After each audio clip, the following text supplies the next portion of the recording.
Primero les recuerdo, los que gusten, poner sus preguntas en el sistema JOVA. Y para concluir este módulo, el doctor Félix Ignacio Telles Ávila, especialista en medicina interna, gastroenterología y endoscopía gastrointestinal del Instituto Nacional de la Nutrición. Tiene estudios de posgrado ultrasonido endoscópico en el Instituto Pauli Calmet en Francia, maestría y doctorado en ciencias médicas. Es miembro del Sistema Nacional de Investigadores y editor en jefe de la revista de Endoscopía. Nos va a hablar acerca de las novedades acerca de cáncer de colon. Doctor Telles, por favor. Muchas gracias. Buenas tardes. Antes que nada quiero agradecer al comité organizador la oportunidad de presentar pues lo más reciente o lo que se presentó nuevo sobre cáncer colorectal en la Semana Nacional de Gastro ahora en Estados Unidos. El tema es muy amplio y vamos a tratar de sintetizar lo más posible. Bueno, hablando de tamizaje de cáncer colorectal, se presentaron algunos datos interesantes. En el 2014 en Estados Unidos se diagnosticaron 137,000 casos nuevos de este padecimiento, acompañados de 50,000 pacientes, 50,000 muertes en ese mismo periodo, lo cual lo vuelve la tercera causa de muerte por cáncer a nivel mundial. Y por lo tanto, bueno, el tamizaje está recomendado después de los 50 años de edad en diferentes modalidades, ya sea con sangre oculta en heces, con rexoimodoscopía o con colonoscopía, siendo esta pues la más invasiva. Sin embargo, es la que ha demostrado tener mayor impacto, ya que ha demostrado que disminuye la incidencia hasta en un 80% cuando se está hablando de cáncer del lado izquierdo y en 50% cuando se trata de un cáncer colorectal del lado derecho.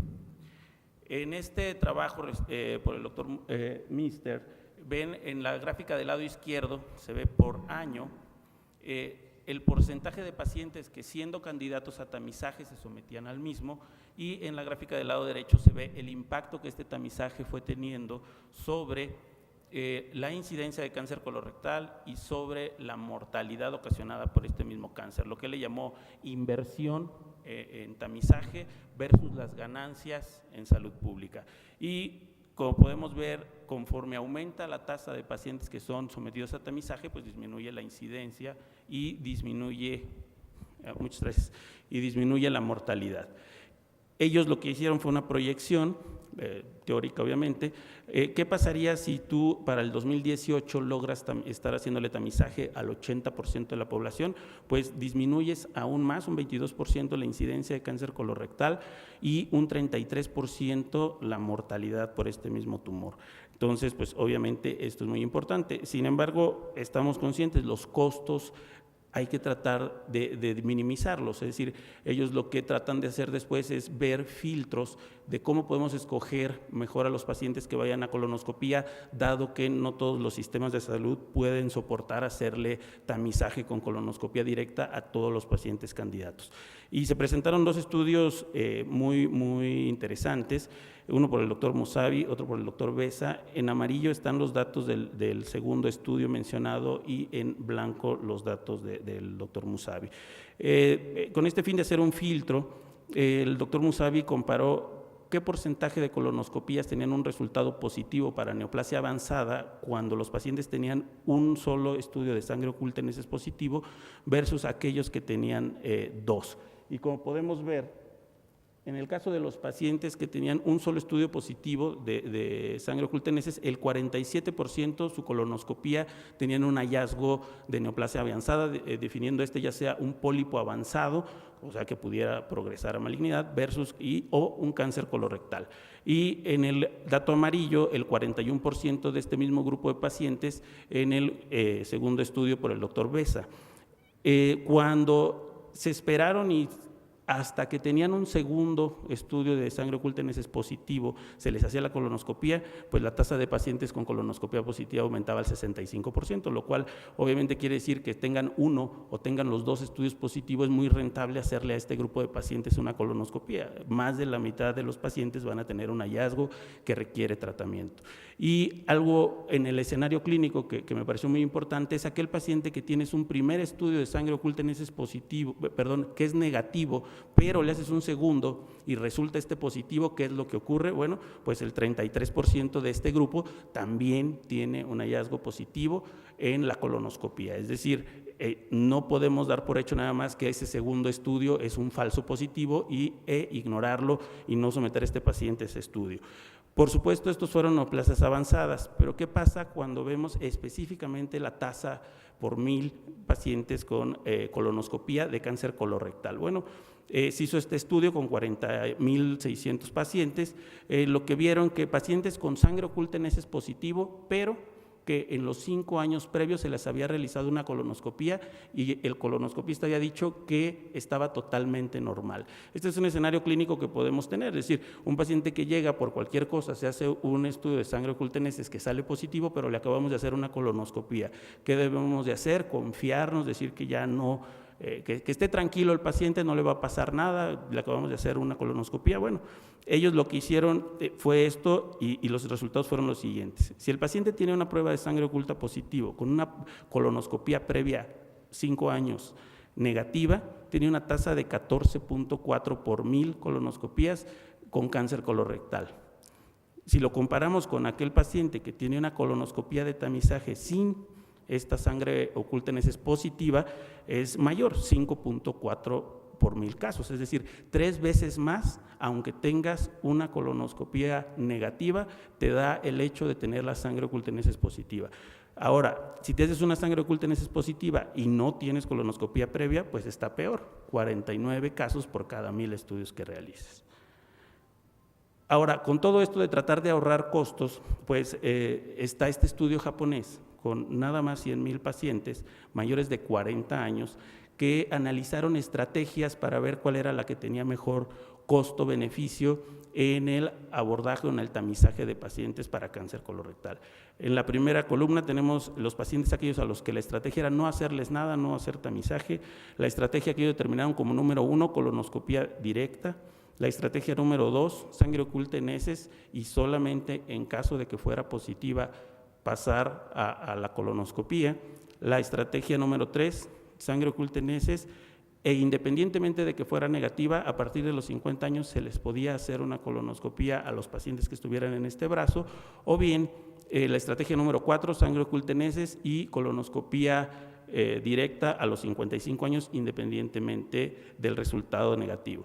Entonces, cuando vemos los números en seco, vamos a llamarlos así, el costo por paciente, pues obviamente la estrategia de colonoscopía directa es más cara, $850 por paciente versus aproximadamente $70 menos en la otra estrategia más barata. Sin embargo, cuando vemos el costo por cada diagnóstico de cáncer colorectal hecho por las diferentes estrategias, vemos cómo la estrategia con mayor costo-beneficio o costo-efectividad es la estrategia de colonoscopía directa. Es decir, el hacerle colonoscopía directa a los pacientes en candidatos a tamizaje sale más barato cada diagnóstico de cáncer que hacemos en este grupo. Por lo tanto, ellos con sus datos concluyen que la colonoscopía directa es el abordaje de tamizaje con mejor costo-efectividad, pero sí se tiene en cuenta que puede haber un caso donde no tengas un acceso o que tengas el acceso limitado a realizar colonoscopía para toda la población candidata a este tamizaje, por lo tanto la estrategia 4 que ellos llaman puede ser utilizada porque es la que tiene un costo menor, quitando la estrategia de colonoscopía directa. Por supuesto que estos son filtros que se tratan de hacer con estudios, si bien mínimamente invasivos, como puede ser la sangre oculta en heces, pues podría haber una opción, y eso se le ocurrió al doctor Imperiale, el cual trató de hacer un puntaje clínico para determinar qué pacientes candidatos a tamizaje tienen mayor riesgo de que encontremos un resultado positivo en la colonoscopía. En esta primera columna están las variables estudiadas, los resultados del análisis multivariado en la segunda columna y los puntos otorgados a cada una de estas variables. Entonces, consideraron la edad, mayor de 50 años, el sexo, siendo hombre, tener familiares con historia de cáncer colorectal, la circunferencia de la cintura y la historia de tabaquismo. Con esto De acuerdo a los puntajes, se tuvieron 4 grupos. Aquellos pacientes que tenían 0 puntos eran considerados como muy bajo riesgo. Los que tenían entre 1 y 3 puntos de bajo riesgo, 4 a 6 puntos de riesgo intermedio, y los de muy alto riesgo o los de alto riesgo. Y tuvieron 2 grupos, el grupo inicial en donde obtuvieron todas estas variables con significancia desde el punto de vista estadístico, y la corte de validación en las cuales las aplicaron de manera prospectiva y vieron que resultaba. Valga decir que este estudio se presentó en parte en la DW y ya está publicado hace unos días en el Annals of Internal Medicine ya de manera completa. Y ellos lo que determinaron al final con esto, como pueden ver, van aumentando la probabilidad de tener un hallazgo positivo en la colonoscopía, es que aquellos pacientes que pertenecían a los grupos con muy bajo o bajo riesgo, podías hacer el tamizaje inicial con métodos no invasivos, valga decir sangre oculta en heces. Y en los pacientes con riesgo intermedio o alto, que se fueran directo a colonoscopía. Y a manera de resumen personal les puedo decir que bajo esta evidencia que nos exponen en este congreso, podríamos decir que aquel paciente que es candidato a tamizaje, podríamos hacer esto. Si tienes disponibilidad para hacerlo y dinero, pues vete directo a colonoscopía, es lo más barato y es lo más rentable de acuerdo a los resultados. Pero si no se tiene esto, puedes valerte de los métodos clínicos para a tu paciente someterlo a un score de riesgo. Si este sale intermedio o alto, lo pasas a colonoscopía. Si sale bajo o muy bajo, lo llevas a una prueba de sangre oculta en heces. Si esta es positiva, terminas en colonoscopía. Si no, la llevas, si esto es negativo, lo llevas a una prueba de sangre oculta en heces de manera anual. Cuando salga positiva, te vas a colonoscopía. Y si no, te puedes esperar hasta 55 años, es la evidencia que nos muestran los japoneses, habiendo iniciado el tamizaje a los 40. En nuestra población no sabemos, probablemente sean 60, 65 o probablemente sean estos 55 años la edad ideal, pero pues nos faltarían datos para sustentarlo, pero en base a lo que hay, esto es lo que podríamos tener. Ahora, en relación al diagnóstico y tratamiento, tenemos 3 estudios. El primero es, ojo que soy colonoscopista y soy endoscopista, y a lo mejor estoy muy sesgado en los estudios que considero importantes, pero ahí vamos.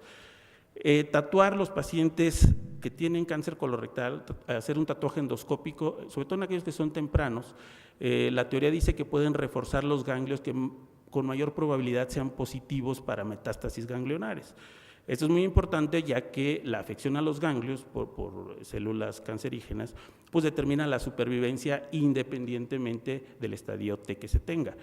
Y a veces cuando es un cáncer temprano para los cirujanos, pues no, ya sea que haga una resección no muy amplia o bien obtener los 12 ganglios que se consideran como importantes para hacer una buena evaluación del estadiaje puede no ser tan fácil. Y como ejemplo, la supervivencia 5 años en el estadio 3, si fuera un N0, es de casi el 90%, mientras la supervivencia 5 años en el mismo estadio T, pero que tiene ganglios positivos, es prácticamente la mitad.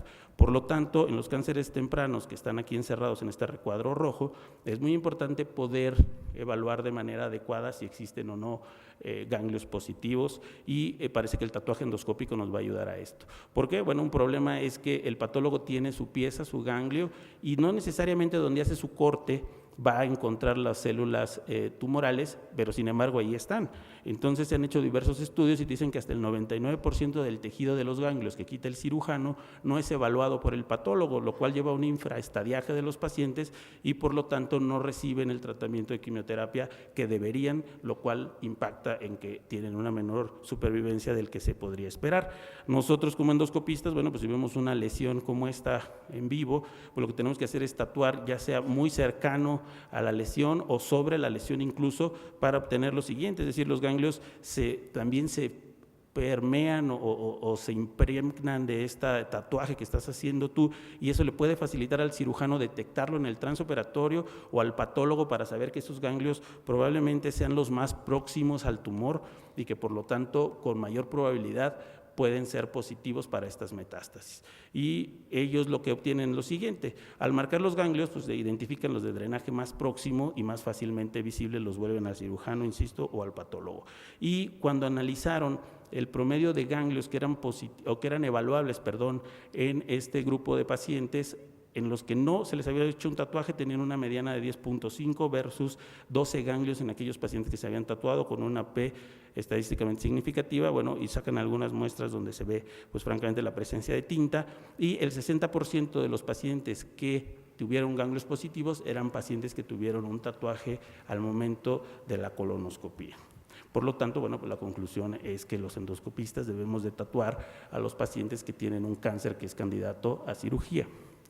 Y este estudio, que también presentaron unos datos preliminares durante el Congreso, ya salió hace unos días también en JAMA, totalmente reportado, y lo que ellos analizan es cómo el ser un paciente joven y con cáncer de colorectal te predispone al riesgo de que el oncólogo se le antoje darte más quimioterapia, pero no necesariamente esto representa una ganancia para el paciente. En cualquier estadio, cuando comparan los pacientes jóvenes con cáncer de colon versus los adultos mayores, los pacientes jóvenes reciben con mayor probabilidad quimioterapia. Sin embargo, en cualquier estadio, esto no se refleja en que tengan una mayor supervivencia a pesar de recibir quimioterapias pues mucho más agresivas. Por lo tanto, lo que ellos concluyen es que deberían de hacer estudios que valoren la calidad de vida o qué impacto tiene la calidad de vida de un paciente joven recibir quimioterapia si es que la ganancia en la supervivencia es muy marginal. Y por último, consejo. Cuando vi que me tocaba hablar en el módulo de oncología, rápidamente solicité apoyo por un amigo oncólogo y le fui a preguntar que cuál estudio o qué estudios le parecían a él como más importantes respecto a este tema que se hubieran presentado. Él también tuvo la oportunidad de estar por allá, el doctor David Huitzil, y me dijo, te vas a ver muy bien si hablas sobre la inmunoterapia en cáncer colorectal. Entonces le estoy haciendo caso y vamos a ver, ¿sí? Ahí se presentaron algunos datos preliminares, ya se publicó en este periodo entre la DDW, entre el Congreso y este ECOS, se publicó en New England el estudio completo, entonces eso es lo que voy a tratar de hablar. Y se sabe que lo que ellos ponen es que el bloqueo de la vía de la proteína de la muerte celular programada ha tenido buenos resultados cuando se habla de melanomas, cáncer de pulmón, renal, vejiga o linfoma.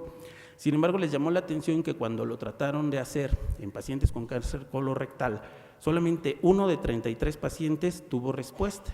Entonces, ellos lo que hipotetizaron fue que de los cánceres colorectales de ese grupo, solamente ese paciente, seguramente su cáncer estaba asociado a una deficiencia de los genes reparadores del mal apareamiento de bases, whatever that means.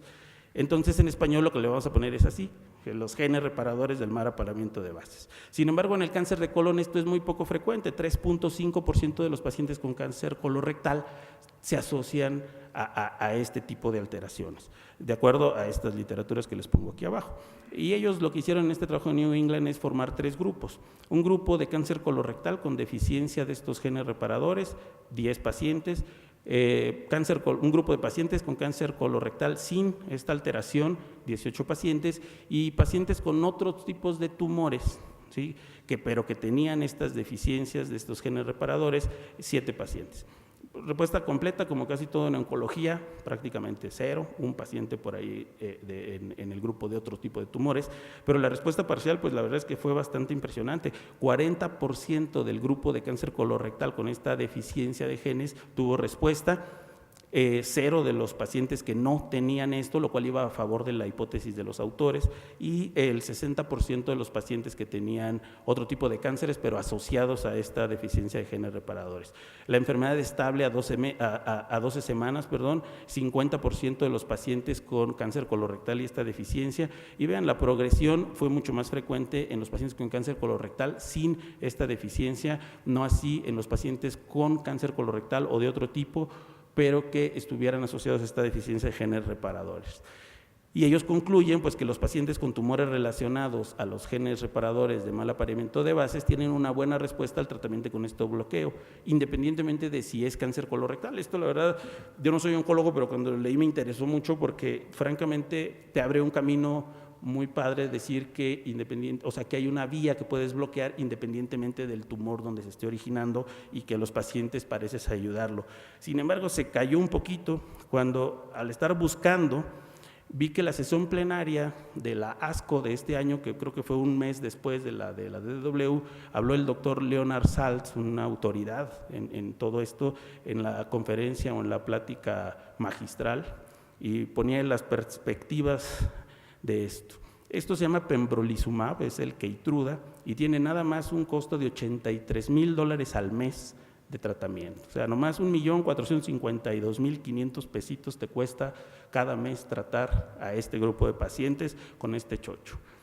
El costo anual por paciente, $1,09,944, lo que equivale en pesos devaluados aztecas, 17,674,020 pesitos al año, una bicoca por paciente.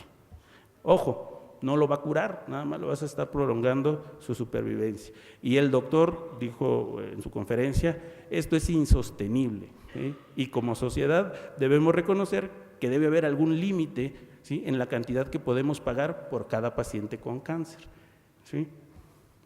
Ojo, no es curación, solo aumenta la supervivencia.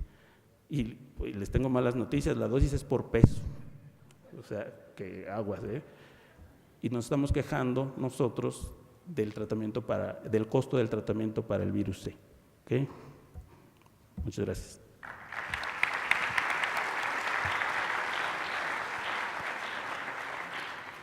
No te vayas, Félix. Invitamos por favor a los participantes